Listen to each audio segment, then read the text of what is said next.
Hey there, it's your boy Foxy, back for more relationship stories. Update, today I, 45 male, will have to tell my son 28 male that his new girlfriend 35 female's child might be mine. Original post, there was no cheating involved whatsoever. I would never do that to my own son. He's only been seeing her for about 4 months from what he's told me, but she and I dated 2 years ago. But it ended because I was going to be traveling out of work for months and we just lost contact.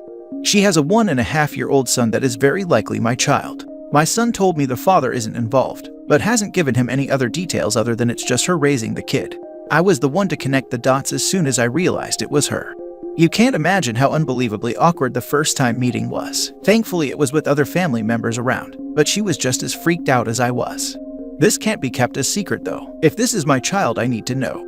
And as much as it pains me to put my son in this messed up position, he needs to know too. He's coming over later on so we could talk. I'm beyond nervous. I really don't even know where to start explaining something like this to him. Now for the top comments before reading the updates. Man, that's not how I would have guessed this story would end. Good luck with breaking the news. Hopefully he takes the news as you intend. I don't expect him to react rationally. It's such a messed up curveball to throw right at him, but I hope eventually he is able to understand this happened before they got together and can process the news in a healthy manner. Maybe you should do a paternity test before spilling the beans. Sounds like your son's girlfriend has a type. I would never be able to cope with the fact that my girlfriend, or wife, dear God, had been with my dad. About 10 years ago, I caught my dad and my ex texting each other. It made me feel ill, literally. I would maybe try and confirm with the girl alone first, then take it from there. No reason to mess anything up if it's just a misunderstanding. We've talked briefly about this after I made the connection. She says he's mine, but according to her, was worried I might not want to be involved since I was gone for work for who knows how long. Not an excuse to keep this information from me, but it's done now. I'd still like to get a paternity test done just to be absolutely sure. The math adds up, but it could also be she was seeing others. Who knows? But that's why I want the test so there's zero doubts. How did your son take it? What a messed up situation. Poor guy. Whatever you do, please don't get back with her ever. I haven't spoken to him yet. He's coming over in a few hours so we can talk. Edit to update on this since many of you have asked. Yes, my son knows everything now. The conversation was not easy at all. My son was very confused and upset, as would anyone honestly. I expected him to yell at me, but the shock was too much for him to get a strong reaction, but he was still very serious. I made sure he knew I'd understand if this is too much for him, so whatever he needs from me I will try to do. As of right now he just needs some space. And I said in another comment that after our talk last night, he messaged me about going over to her place so he can hear this from her too. As far as I know they have had their own talk, but not so sure about where they stand now. He didn't talk to me all day until he sent me a message earlier telling me he loves me, but he's gonna need some time to himself, which I completely understand. It's not gonna be something he will easily get over.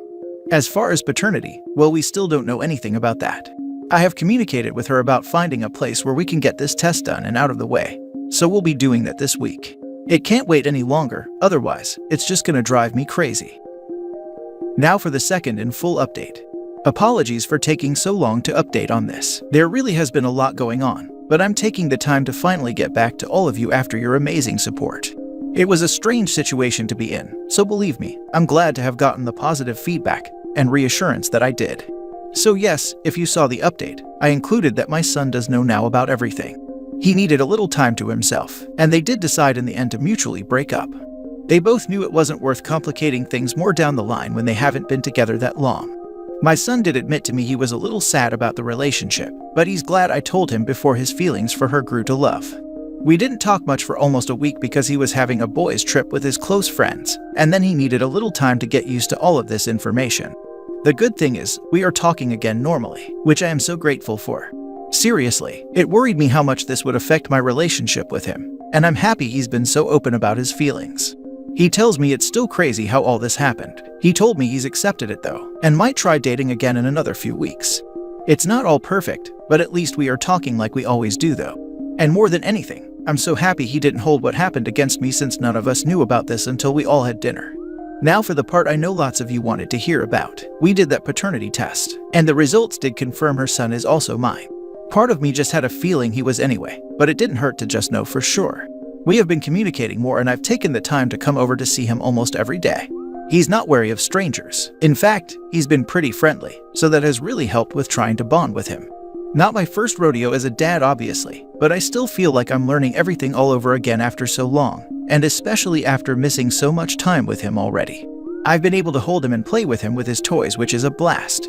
It's just the fact that I have another son that I'll get to experience many new milestones with. Always makes me smile. My son knows about his half-brother now. He told me he'd like to meet him at some point in the future, when it doesn't feel as weird. He never met him before that, like I explained in a few comments, because they hadn't been dating long enough to introduce him. My son thinks it's kind of nice knowing he has a brother now. Again though, he told me he is going to need more time to adjust before he's comfortable with officially meeting him, and I understand that completely. So yeah, it's been quite a ride so far. You can imagine how busy it's been with a new kiddo to bond with and raise. We are currently working with a lawyer to get all the legal things set right away. I want to make sure I have my rights as a father, and get my time with my son if she ever changes her mind about being compliant and decides to shut me out of his life again. That's all I have as of right now in terms of an update, so I hope this answered some of your questions. I believe, because this didn't involve any sort of betrayal and you were honest with him, your relationship with him will recover. Yes, that is what I hope for too. And with time that he is also able to have a relationship with his younger brother if that's what he would like. The best part is that you were fully honest. I mean, he could be angry or lost, but not on a long term. I mean, what could he have blamed you for? For having an intimacy or love life? It's a full surprise for everyone involved. And I am sure that later your youngest son is going to feel super glad that everyone knew to be an adult and act both in his and his brother's best interest. Man, that is really one tough situation. Looks like you'll just have to wait out on this one for your son to calm down and process the situation. All the best wishes towards you and him. All I can do for now, and obviously be there for both my sons. He's taking his time to process, and I'm glad he's going at this at his own pace.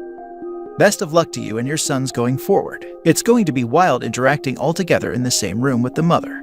I think the most important relationships are you and your sons, so put all your focus and attention on those. And I wish you nothing but ease ahead. This is a wild situation, but I'm happy for the sake of that little boy. You sound like a loving and responsible father. I'm glad you both haven't been robbed of a relationship and all the bonding that goes with that together ahead. Live on and well. I hope your eldest can heal well too. Sounds like you raised him well too. I can't even imagine how he must be trying to wrap his head around all this. Hope going forward things pan out well for you. Thank you for updating us all. Glad it worked out as best it could have. You were honest, upfront, and responsible. Hopefully that's a great example for them both too.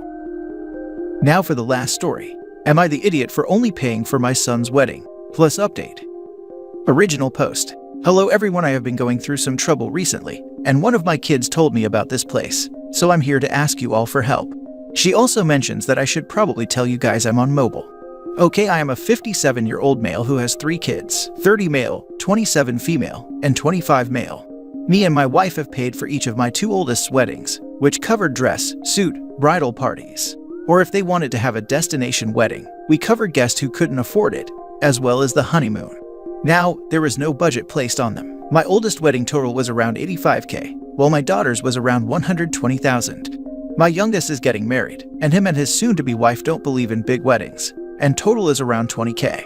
Now, my kids didn't know how much each other's wedding costs were, as I didn't share, and I guess they didn't see the need to bring it up.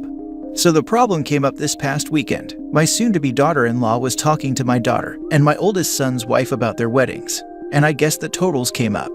Now my youngest son and his fiancée are demanding I write them a check for the difference for a down payment on a condo or house. I refused and stated I was only paying for their wedding, and now they are threatening to disinvite me. So, am I the idiot? So, it has come up, so I'm adding this here from the comments. I paid for all my kids' college costs. On top of that, they each have trust funds that got released at age 18, 25, and 35. He has more than enough for a down payment if he wants to. Now for the top comments before reading the update. Treat your children equally. Why wouldn't you? I'd say give them a wedding gift of $50,000 and let them decide if they want to stay economical and have a fabulous honeymoon, or put a deposit on a home. Why penalize them for not being extravagant? Do your other kids agree they should get something more equal? If so, that's a definite you're the idiot. Otherwise, a soft everyone sucks here, since they shouldn't be threatening to disinvite you. It's a pretty daft move on their part though, because if they disinvite you, then your obvious response would be to not pay for any of it. Also, good God, $120,000 on a wedding. To be able to even consider that just blows my mind. Equality has different forms. He was treating them equally by paying for the wedding that they wanted. I tell my kids I treat them fairly, not equally. I use the analogy of dance shoes. At one point, all 3 of my kids did dance. One of my kids outgrew her dance shoes in the middle of the season. If I treated them equally, I would have bought all 3 kids new dance shoes at that moment. Instead, I treated them fairly and only bought new dance shoes for the kid that outgrew hers. This made things fair in that all 3 kids had dance shoes that fit. This dad is treating his kids fairly by paying for the weddings that they chose. He doesn't need to treat them equally. You can't keep track of every dollar you spend on your kids to make sure it is completely equal, because different kids want or need different things. You're not in the wrong. I have been paying for my children's college tuitions. My first 2 are debt-free. My third turns around and says, I don't want to go to college, I'll just take the money. I laughed. I said the money is for college and college alone. She said that's not fair. To which I said, life is not fair. Get used to it. It's your money. You get to make the decisions. Do what makes you happy. The only thing that will stop me by outright canceling the wedding is all the people whose businesses will be affected by it, as Dave already finished the preparation and the date is fast approaching. So pay the vendors and tell them to donate the food, decor, venue, etc. to a charitable organization. I work for a non-profit. Someone dropping a fully paid-for fundraiser into our lap sounds like a dream. I didn't even think of it. This might be a good option. Thank you for the advice. And now for the update. Hi everyone. I would like to thank you all for your help the other day and wanted to address a couple things. It came up that I offer my 2 oldest the option of a wedding or house down payment that had to be paid back when they got their second trust fund, and not the youngest. I wasn't trying to hide that, I just didn't see it being of any importance. You see, my son and soon-to-be daughter-in-law didn't ask me nicely for the money, but demanded it, and then gave me an ultimatum.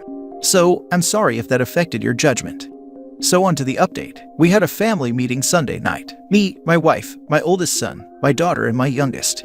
After talking for a couple hours, we got to the heart of this. As many of you suspected, it wasn't my son doing it, but my soon-to-be daughter-in-law. She never wanted a small wedding. She dreamed of horse-drawn carriages, actually. When I think about it, she wants something like out of Cinderella, but didn't want to plan it, so when all was down and over with, they had a total of $20,000, which she thought was a lot, until she started talking to my daughter and daughter-in-law about their weddings, and realized what she could have had. After that, she pulled my son to the side and started nagging him to either postpone the wedding so they can make it bigger, which truth be told I wouldn't have minded, or demand I write them a check for down payment for a house that my son clarified during this meeting he did not want. My son hates the idea of living in the suburbs and not living in the city, not being there for all the hottest spots, trends, bars, restaurants. He's also chosen to live a child-free life, and I'm not upset about it. So it also turns out she was the one threatening to disinvite me from the wedding, and this caused her family and friends to turn on her. My son plans to call off the wedding. He said he thought he was ready to be married, and maybe he's not mature enough yet. He apologized to me and his siblings for how all of this turned out. We're on good terms, so he doesn't have to worry about that. This was Sunday night, and as of last night, she officially moved back in with her parents who have called me to apologize. I think I'm going to go with one of the commenters' advice and donate everything we have planned for the wedding to someone else, and give all the vendors extra money for the inconvenience. When my son is ready to get married again, I will pay for whatever wedding, big or small, that he wants. So that's the update. Thank you all again. Yikes. Money is always trouble, particularly with family. At least the youngest is taking this as the red flag it is. I hope things end peacefully. I don't understand how anyone could think that giving different kids varying amounts of money was ever going to end well. If the first kid had wanted a $200,000 wedding and the second wanted a $20,000 wedding, and said to the dad, "So, can you give me the $180,000 in cash?" Or, it appears that the dad would have been like, no, we give wedding money. If you want more money from me, plan a big wedding. I got the feeling it was a learning process, and kid number 3 gets the most up-to-date version. But honestly, if the kids want a $20,000 wedding, holy crap, that's a lot of money, then they should be allowed to. It's the demanding more that makes it not good. I get the impression that if the kid had asked, there would have been something to come out of it. But per the update, the problem solved herself. Note the mention of trust funds too. It's not as though the wedding is the end of the money. If you're in line for a few million, are you really going to get upset that kid number 2 got a few thousand more for their wedding? The problem didn't solve itself. The family found a convenient scapegoat in the fiancé, but the underlying problem hasn't been resolved.